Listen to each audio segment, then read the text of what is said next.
There's a lie that most high achievers are taught that in order to live their dream life, they really need to unlearn it. This lie is why true satisfaction and fulfillment can keep feeling just out of reach no matter how successful you become. And if you were taught this lie, then you're far more likely to experience burnout and depression. And the worst thing is that it is taught in every single walk of life. Carrying this lie has shaped everything that we've done since we were about 7 years old. So if things are feeling heavier than they should or heavier than you would like them to, then it's really not your fault. But unless you rewrite what you've been taught, you'll keep repeating the pattern of behavior that is actually working against your greatest happiness and your highest potential. But don't worry. By the end of this video, you'll not only have the awareness to recognize whether you're unconsciously following this flawed teaching, but you'll also know how to unlearn it and rewire your brain, so getting to your next level of success is inevitable. So, what is this lie that affects so many people?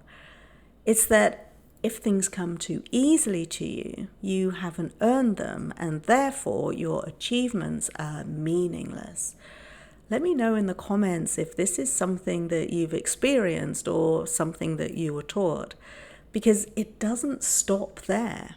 We're also taught to work harder on the things that we find really difficult than the things that we enjoy and have a natural talent for.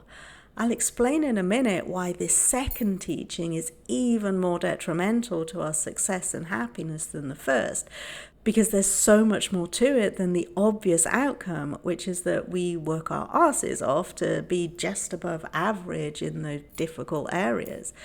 But for now, let's just look at those two teachings together in their most basic form.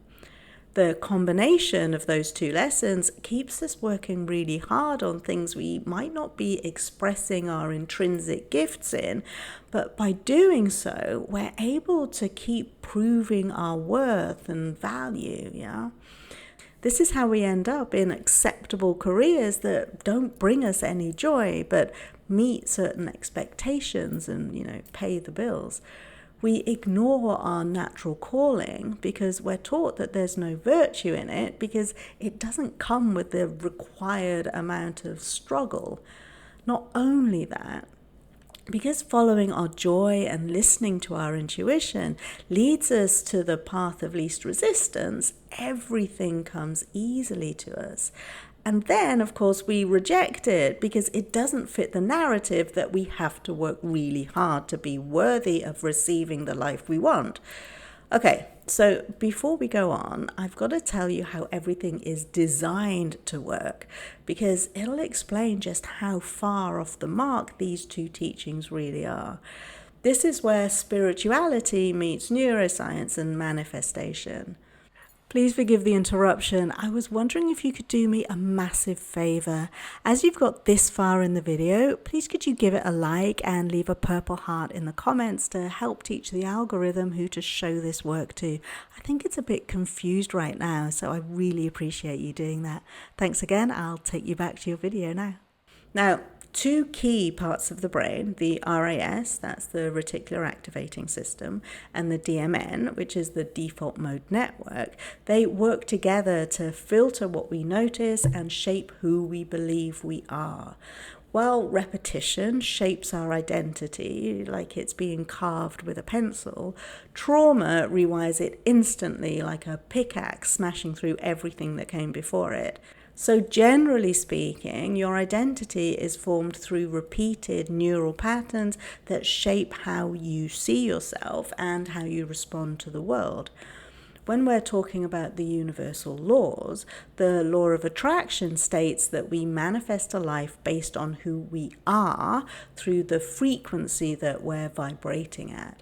So to consciously manifest what we want in life, we need to have a chief aim and form that in our mind, along with the identity, a self-concept of being a person who can have that thing.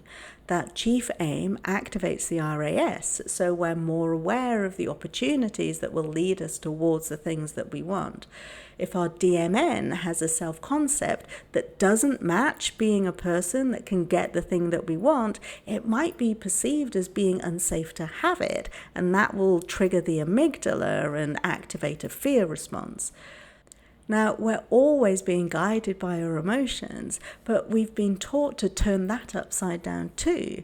The struggle and effort is actually a sign that we're in resistance and swimming upstream, but those two teachings have made us believe that that's a good and virtuous thing, right?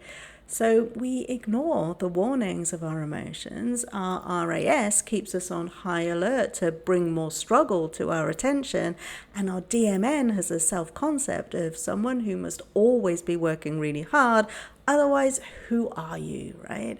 So what's the ideal self-concept for you to have? Well, you'd have a self-concept of someone who always gets what you want, someone who trusts themselves and is led by your intuitive nudges, which respond to your emotional guidance system, so body, mind, and spirit are all singing from the same sheet music. You're in complete alignment. So why is it that that second lesson is even more detrimental than the first?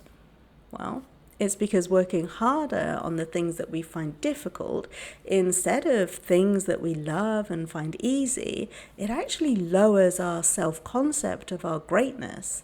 And at worst, it deprives us and the world of what we're really here to do. That's your purpose. And that's crazy, right? It's like being taught you should always take the stairs instead of the elevator because it somehow makes you a better human. Sure, taking the stairs allows you to prove your strength in every step you take, but the elevator allows you to find the peace and effortlessness in the journey. They'll both take you to where you want to go, but one way allows you to get there faster because there's less resistance.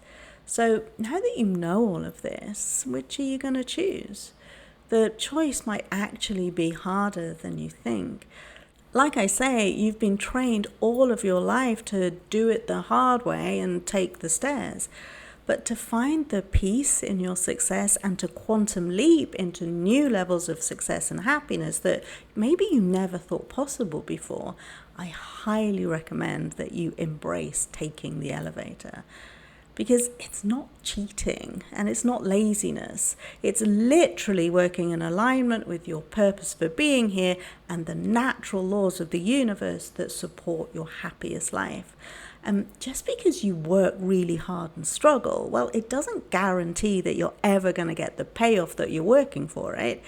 At least if you're following your intuition and following your joy, you're going to have some fun along the way.